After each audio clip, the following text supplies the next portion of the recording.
Iya, iya. Nah, kalau tadi Mas Agus sempat singgung nih soal mentor ya. Di awal Mas Agus kan nggak ada tuh mentor, Nggak ada. natural saja. Natural. Dari mana kemudian ada kesadaran bahwa ternyata ada faktor yang penting yaitu mentor itu, dan kemudian Mas Agus melakukan nggak itu? Kemudian mencari mentor, lalu kemudian ada dampak nggak setelah Mas Agus melakukan? Ya, jadi begini, saya waktu itu usia 19 sampai 20 tahun ya waktu itu. Setiap saya nyeles, saya pasti ketemu sama ownernya langsung. Dan saya biasanya nggak langsung pulang, saya masih ngobrol. Saya cerita tentang kondisi saya, apa keinginan saya cerita. Sehingga si pembeli pun pelanggan itu nggak tega sama saya. Akhirnya apa? Mereka kasih masukan sama saya. Oke. Kamu harus gini, seperti itu. Tidak secara khusus ya? Tidak secara Dalam khusus proses ya. itu kemudian kita mendapatkan banyak Input seperti itu. Oke. Ya bisa dibilang mungkin semua pengusaha di tapal kuda ini yang belanja topi sama saya semua ngasih input yang luar biasa sama saya. Seperti itu. Oke, nah kalau bicara bisnis yang Mas Agus hari ini, sejak awal hingga hari ini itu satu itu saja atau sempat misalnya berbisnis yang lain? Ya. Jadi saya itu awal bermain di topi ya. Bermain di topi, kemudian saya ngembangin usaha itu bukan di beberapa mall. Ada di Jember, di Matahari, di Batu Plaza, di Sarinah Malang, sama di Surabaya Plaza. Seperti itu. Jadi saya usia 21 tahun, 20 ya waktu itu ya, saya sudah punya stand di Surabaya Plaza.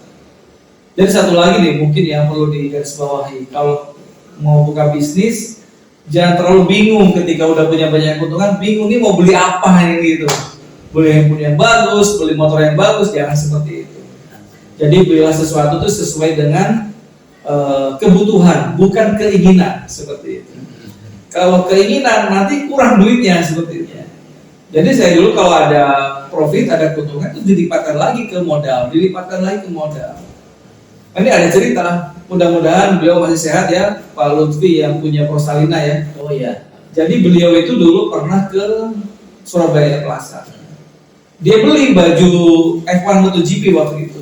Dia beli dan nanya, yang punya orang mana? Orang Jember. Wih hebat ya, orang Jember bisa buka di sini. Dia minta nomor HP saya ke alamat dan nomor telepon tempat saya itu ke karyawan saya yang ada di Surabaya Plaza. Dan ternyata dia betul datang ke rumah saya. Datang dan dia kaget. Kok bisa ya orang punya usaha di Surabaya Plaza tapi omnya gede seperti itu. Sampai-sampai saya tuh dipanggil waktu itu ke Prosalina. Kamu gimana kok bisa punya usaha di sana? Ya saya sampaikan seperti itu. Jadi saya kalau punya keuntungan pasti saya lipatkan lagi ke modal, seperti itu. Iya. Jadi tidak pernah memikirkan apa ya, harus keinginan dulu, style dulu, enggak kalau saya seperti itu. Itu cara-cara seperti itu mengelola keuangan. Ya. Kemudian mungkin juga ada strategi jualan. Itu dari mentor atau alami juga? Ya. Jadi cara mengelola keuangan ataupun cara berbisnis, cara nawarin produk, semua saya dapatin dari jalan. Jadi saya kenal dengan supplier A, supplier B seperti itu. Jadi ilmunya dari situ seperti itu. Tidak ada ilmu khusus, mentor khusus nggak ada. Jadi yang ada adalah ya dikasih input sama pelanggan. Kamu harus gini seperti itu. Sampai hari ini Mas Agus begitu caranya? Oh tidak. Jadi saya mulai merasakan saya harus maju lebih baik lagi itu di tahun 2010. Oke. Ya, 2010 ya. Di saat itu usaha saya semakin membesar, cabangnya banyak. Otomatis butuh patroli, butuh segala macam. Tapi waktu itu nggak bisa terbendung.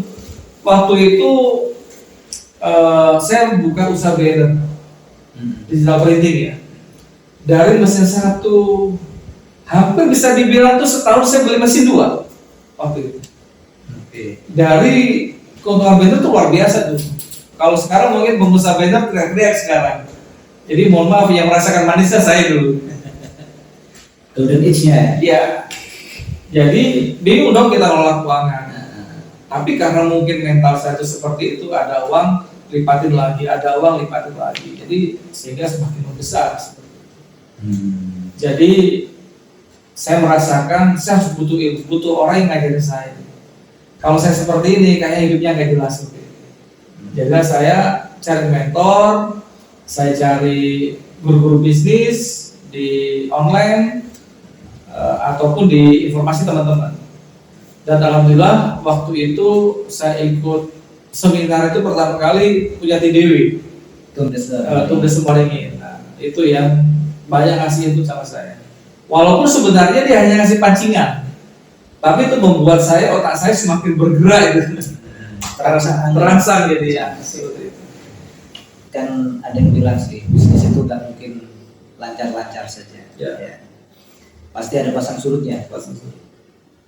Nah, kalau pasangnya lah kita kesampingkan. Iya, manis-manis itu saya kira orang senang. Cuman kita yang real pernah nggak mengalami sesuatu yang betul-betul bermasalah dalam usaha? Ya. Jadi saya itu dulu ya, sebenarnya sebelum saya buka banner ya, saya tahun 2002 itu mengalami sesuatu yang tidak nyaman. Tahun 2002. Oke ya. Jadi saya itu waktu itu suka ikut pameran, buka pameran itu. Jadi pameran di Bali di Jalan Gunung Agung, itu banyak Siwa Plaza itu. Berarti itu juga sebelum ada mentor khusus ya? Sebelum ada mentor khusus seperti itu. Tapi profitnya lumayan. Jadi kita semangatnya luar biasa. Dari buka cabang di Banyuwangi, buka cabang di Surabaya Plaza, Batu, sampai akhirnya saya ikut pameran seperti itu. Saya di Bali waktu itu jualan baju-baju F1, MotoGP juga sama. Makanya sampai sekarang nama usahanya F1 kan seperti itu. Akhirnya saya di Bali jual produk kok habis barang saya. Tiba-tiba ada orang nih nganterin barang dari Bandung juga. Bang, silahkan nih jual barang ini di Bali, pasti laris. Saya nggak tahu kan, saya nggak tahu hukum, nggak tahu apa. Saya ilmunya hanya berangkat dari jalan. Ternyata barang-barang itu barang-barang tembakan, plagiat seperti itu. Ada kayak Rikul, Bilabo kayak gitu. Iya. Akhirnya kita berurusan dengan polisi seperti itu. Luar biasa. Jadi saya di tahun 2003 itu bisa dibilang saya kembali ke titik awal lagi seperti itu. Jadi tahun 2003 setelah masalah saya selesai, saya pulang ke Jawa itu uang saya sisa 10 juta sama sepeda motor Fish Air saja. Semuanya habis, semuanya selesai seperti itu. Dari berapa itu yang awalnya? Ya awalnya kan nggak ada modal sama sekali ya, mungkin bisa dibilang udah ratusan juta waktu itu. Sampai ke titik nadir lagi ya? Titik nadir lagi seperti itu. Karena apa ya? Saya harus menyelesaikan masalah saya harus jadi pengusaha yang betul-betul taat pada peraturan pemerintah seperti itu. Pelajarannya adalah kita lebih berhati-hati terhadap apa yang kita usahakan. Dan bagaimanapun juga mau usaha apapun perlu dilihat ini bersentuhan dengan hukum apa tidak. Ya. Kalau bersentuhan lebih baik cari usaha yang lain. Berarti kalau secara grafik usaha dimulai 99. Ya. Terus tumbuh sampai tahun 2000 itu luar biasa. 2001 itu puncak saya. Setelah 2002 itulah saat ular tangga itu kena ularnya ya, jatuh langsung drop ya. Setelah saya kelar waktu itu urusan yang punya brand ya. Setelah selesai dengan urusan dengan punya brand, datanglah, mohon maaf ini Amrozi itu di Bali. Itulah yang meluluh lantakan usaha juga. Sampai akhirnya saya harus pulang dari Bali itu sisa uang 10 juta sama sepeda motor Fish Air seperti itu. Oh, itu Amrozi itu 2002. Amrozi itu 2002. Ya, berarti beruntun ya. Beruntun. Luar biasa itu. Dan mungkin satu yang perlu digarisbawahi, setelah saya apa sih kelemahan saya sih kok bisa dari seperti ini? Ternyata bukan karena hanya plagiat, bukan karena kita jual barang palsu, tapi karena kita kurang dekat sama Tuhan seperti itu. Jadi perlu digarisbawahi kalau menjadi pengusaha hebat ya harus dekat sama Tuhan juga. Itu kesimpulan itu didapat Setelah jatuh, setelah jatuh. baru kita tahu kalau Tuhan tuh harus hadir dalam usaha kita. Saat itu berarti nggak hadir ya? Nggak hadir. Apa yang dirasakan merasa nggak hadir terus? Ya biasalah manusia. Manusia tuh kalau banyak duitnya lupa sama yang di atas. Iya. Ketika sudah duitnya habis, baru ingin sama yang di atas seperti itu. Iya, iya. Saya rasa semua manusia kebanyakan seperti itu. Iya, iya. Ya selalu ya ada hal-hal yang kemudian melupakan tujuan kita. Ya. Nah, Mas Agus, setelah itu ya 2002 ini jatuh nih. Kemudian dari itu bagaimana nih ceritanya berusaha untuk Bangkit lagi. Jadi ketika saya jatuh, itu sebenarnya parah lagi. Ketika saya pulang ke Jember, kan ada beberapa orang yang investasi sama saya. Ditagih terus kita itu. Itu sisa dari persoalan yang sebelumnya. Iya, Oke. jadi ketika usaha saya udah mulai jalan, banyak orang-orang itu yang mulai saham ke saya seperti itu. Kan kebayang loh, wah ini hebat Agus nih, dulu jual bakso, terus ibunya berhenti gak jual bakso, sekarang sukses, kan pasti dia mau invest seperti itu. Dan ketika dia tahu saya rugi, ditagih tiap hari ke rumah itu, sampai itu saya nangis-nangis. Jadi akhirnya saya gak tega, karena sepeda motor Fisker saya itu saya jual juga akhirnya untuk bayar hutang. Sisa uang itu saya buat berarti susah garmen, karena saya dulu waktu di Bandung kan tahu, oh proses bikin kaosnya seperti ini, seperti itu. Jadi uang sisa itu saya buat beli mesin jahit, buat beli mesin obras, sama beli mesin overdeck waktu itu untuk bikin kaos. Dan saya nggak bisa, saya jahit nggak bisa, desain nggak bisa waktu itu. Jadi semua sama-sama memanfaatkan kelebihan orang lain waktu itu. Dan nggak ada marketing kayak Facebook, kayak Instagram, nggak ada. Jadi saya tuh kalau promosi Konvensional ya. konvensional, saya bikin kertas HVS hitam putih ya, di tukang setin sablon itu, saya fotokopi. Saya tuh nyebar brosurnya jalan kaki saya, dari mulai perempatan Mangli ke alun-alun muter, jalan kaki saya. Perjuangan seperti itu. Karena mungkin saya ini basicnya dari bawah ya. Jadi bagi saya ketika saya jatuh, mudah lagi saya mau bangkit itu mudah banget. Tidak ada kata-kata kita down, kata-kata kita malu sama orang lain, tidak ada. Kita akan malu kalau kita nggak bangkit. Tapi setelah kita bisa bangkit dan kita berusaha, kita masih Jangan-jangan malah bisa jauh lebih baik lagi kan? lebih baik lagi seperti Karena sudah ada pelajaran-pelajaran sebelumnya. pelajaran sebelumnya. Oke. Nah ini sampai sekarang Firman ya berarti Mas Agus. Ya, jadi alhamdulillah sekarang saya usaha garment, banner, usaha banner dulu sih sebenarnya kita. Oke. Ya, jadi tahun 2007 Sebelum Firman tuh bener ya? enggak, Oh, garment garment dulu. Kemudian tahun 2007 saya buka digital printing. Waktu itu kan banner jarang yang main di Jember itu. Iya, iya. Hanya satu orang yang punya. Ini saya bermain. Waktu itu harga printer masih 45.000 per meter seperti itu. Saya main banner, luar biasa saya. Mahal dulu ya. Iya, mahal banget itu. Dan untungnya juga manis banget seperti itu.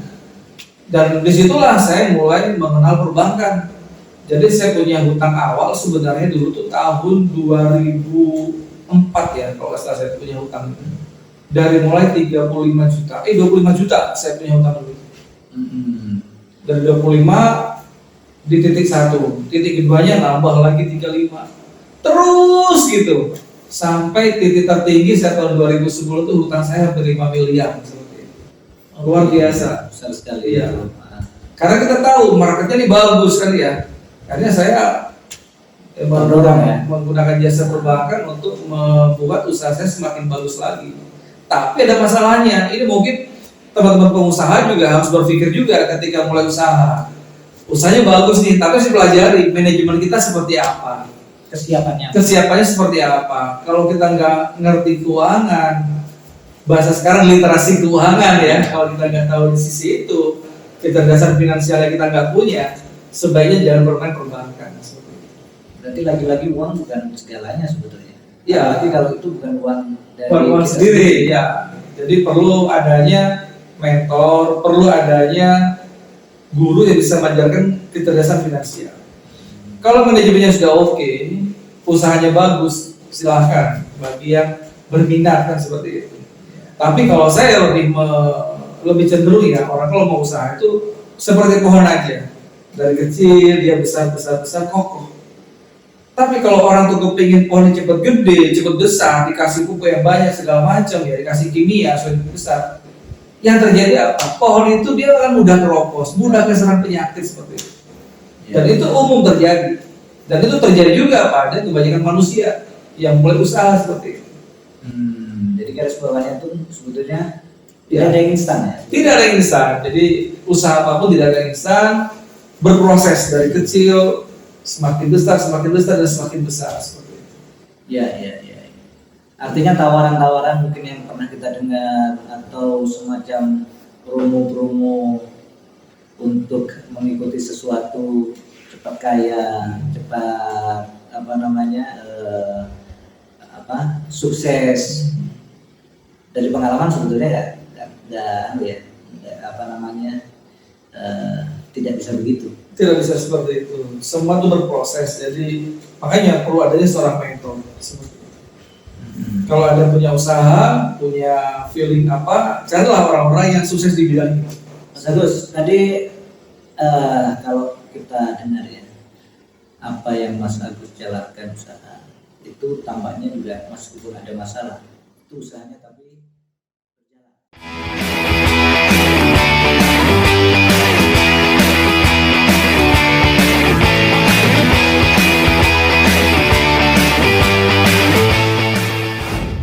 Kalau Anda menjadi seorang pengusaha, Anda hanya bisa mencari uang.